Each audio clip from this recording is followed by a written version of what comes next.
Um, I would like to move on to the next panelist. Her Excellency Masire Mwamba. I gave Her Excellency Banda plenty of time.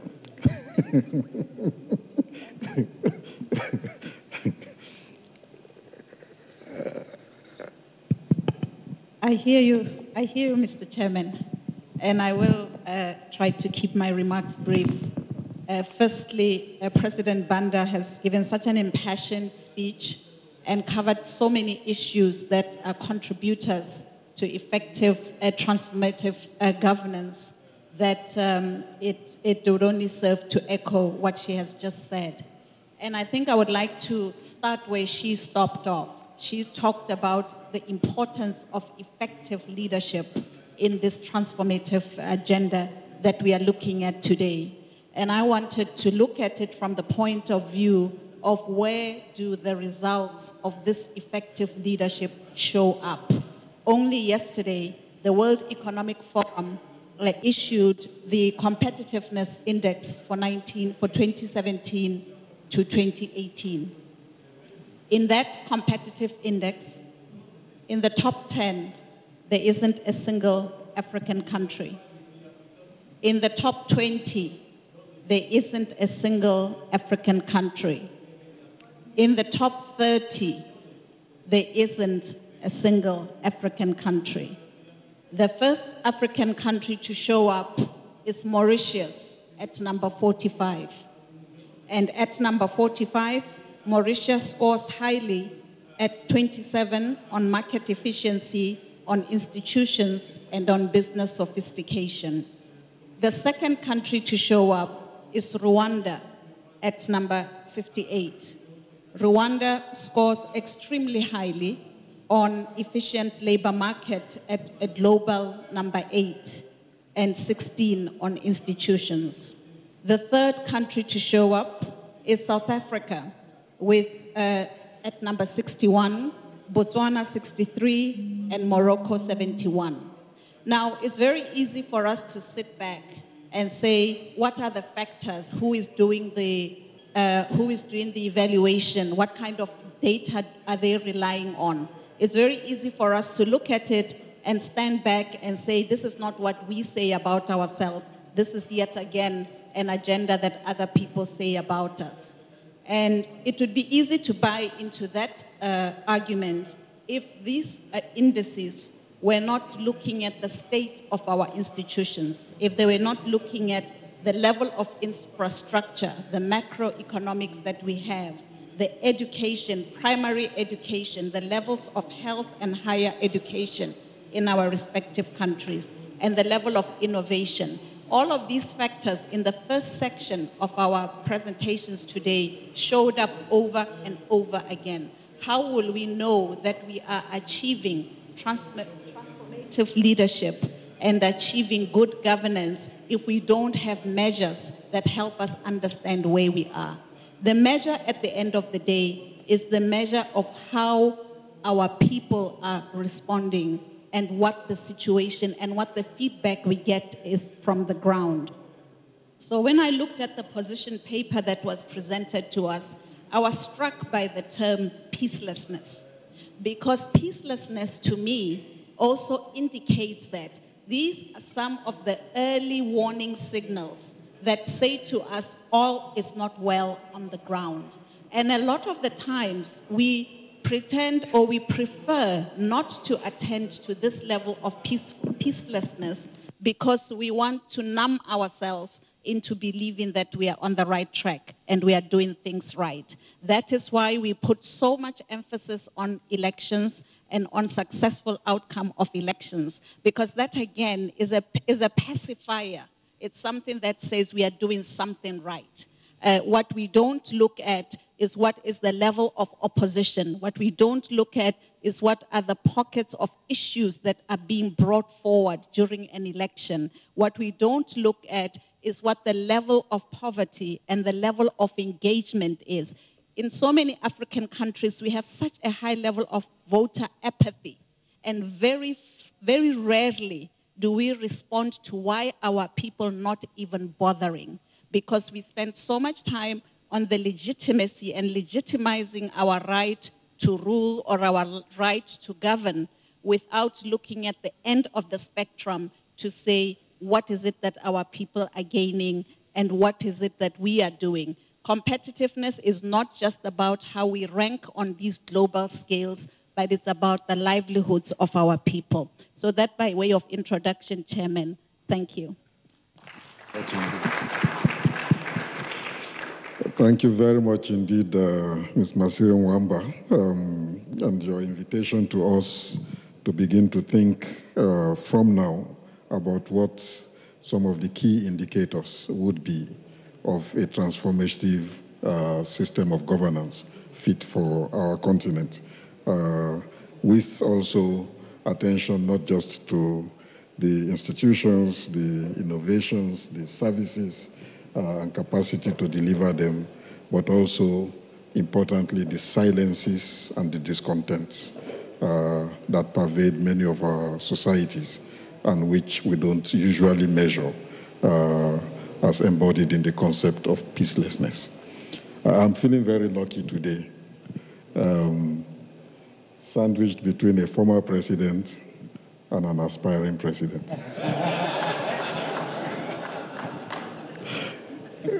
But if there is the nearest equivalent to a roving ambassador for democracy on the African continent, it has been Chris Fomunyoh. And I'd like to invite you to share some of your thoughts. Thank you very much, Prof.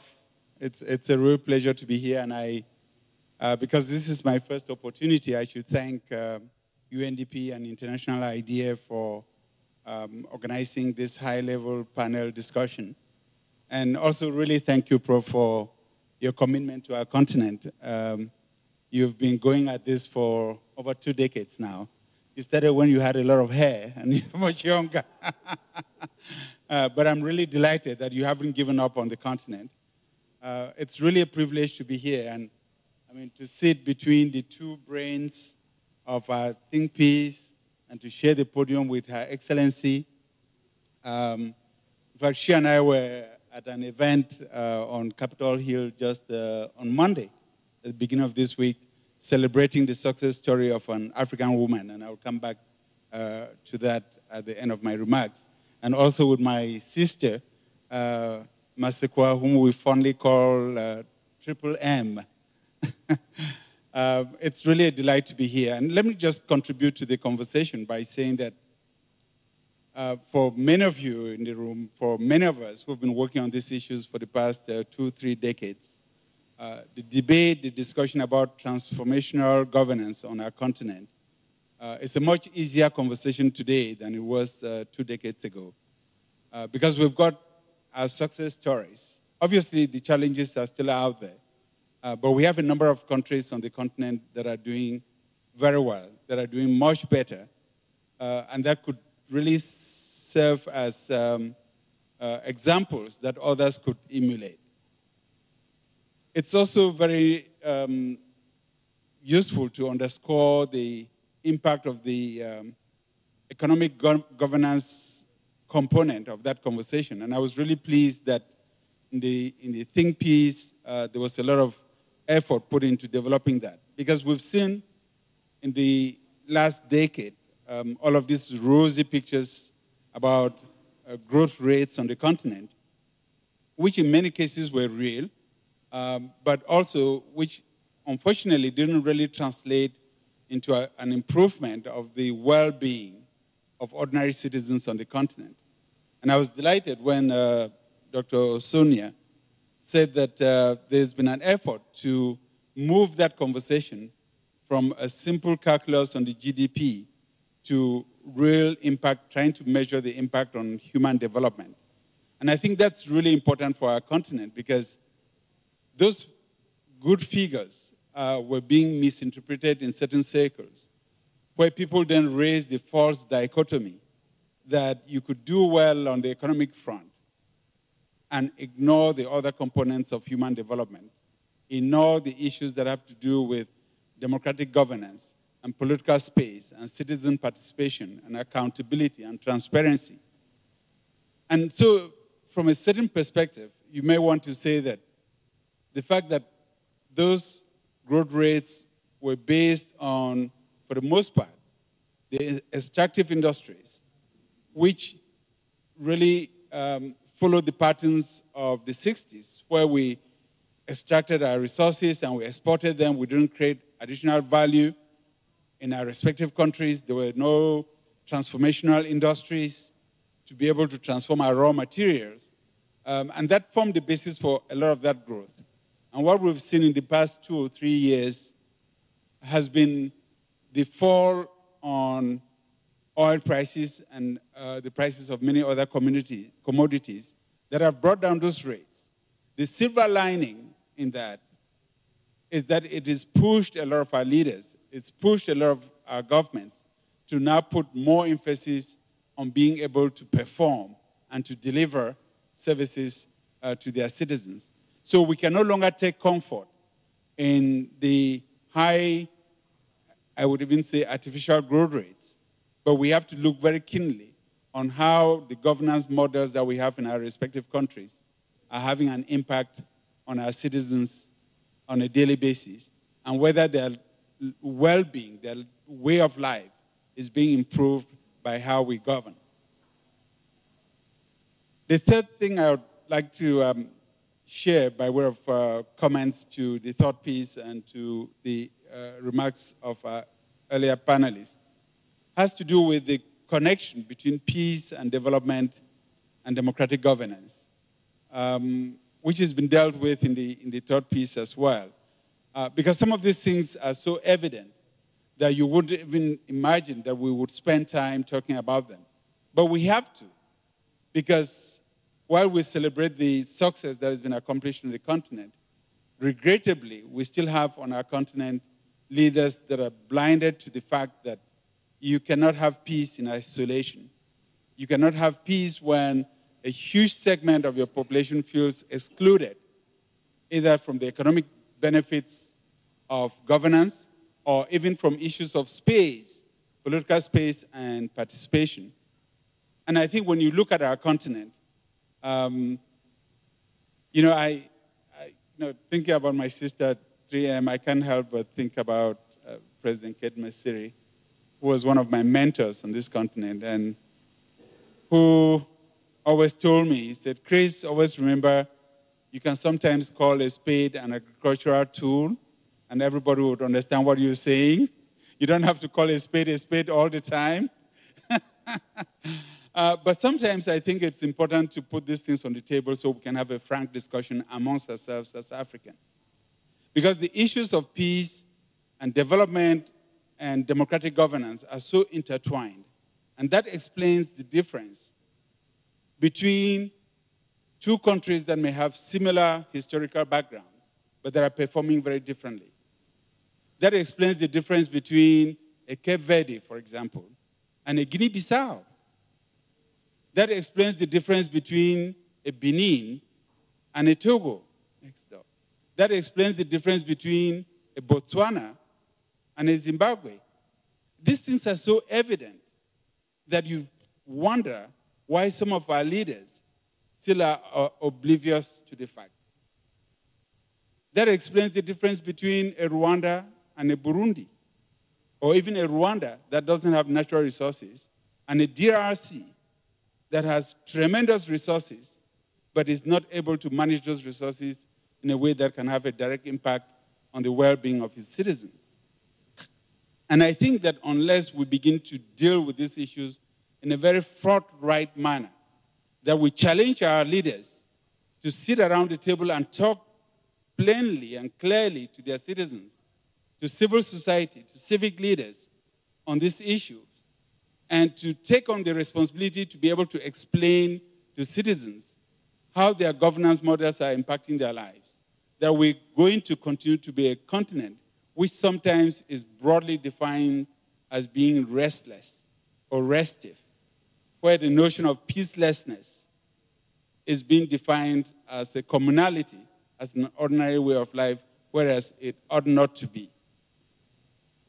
Let me just pick on the last point to conclude this first phase, to talk about the reason why there is peacelessness in a lot of our countries.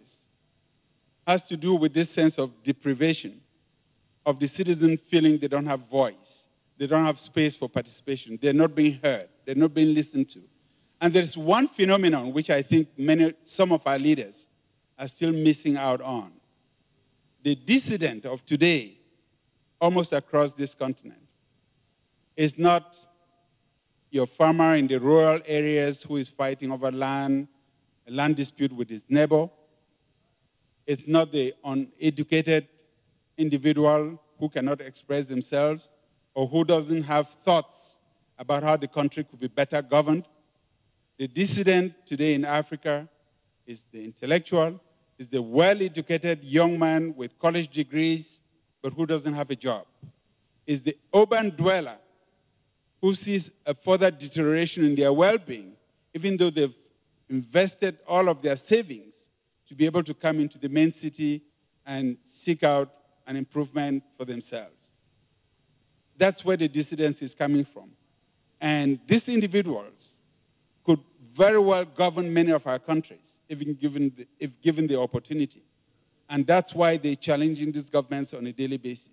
And that's why some of the instruments that autocratic regimes used in the past, the use of force, the use of imprisonment, the use of sanctions and bans on rallies, on the media, those things no longer work in Africa of today. And some of the restiveness that we see is coming from the resistance that citizens are putting up to autocratic rule. And I think that needs to be encouraged. Because if we don't stand up, if we don't rise up to demand better governance, to demand accountability, that these leaders are not going to give it to us on a platter of gold. Let me just say the last thing with regards to the two constituencies that we have most, the youth and the women. Her Excellency has already dealt with women. We all know about the youth bulge on the African continent. We now know that the demographics across this continent show that we're the youngest continent on the surface of the earth. But it still beats my imagination that in a lot of our countries, we have leaders that are in their late 70s, in their 80s, who are still sticking on to power, and hoping to govern a generation of people with whom they can no longer communicate. And that's why many of us are still so proud of what Nelson Mandela did for South Africa. That a renowned global leader who had every opportunity to make himself president for life said to himself and said to the people of South Africa, I will govern for one term, and I will pass on the baton to the next generation of leaders. And by doing what he did, he so raised the bar that it's going to be impossible for another president of South Africa to not respect that term limit. That's something that ECOWAS is done well in, and we're seeing more and more alternation of power through the ballot process. And I can say that that contributes to why ECOWAS, a region which 2 decades ago was pretty unstable, with military rule in Nigeria, conflict in Liberia, conflict in Sierra Leone, and instability in Guinea-Bissau and other parts of the sub-region, is today thriving, both on the economic front as well as politically. And I think if we can find ways to integrate our youth into leadership and governance on our continent, we would have gone a long way to lay the path for the consolidation of transformational governance on our continent. The challenge is not to have that transformation. The challenge is to make sure it's not a one-shot event. It's not tied to a successful election. It's the ability to consolidate the gains that have been made even when you've had a good election.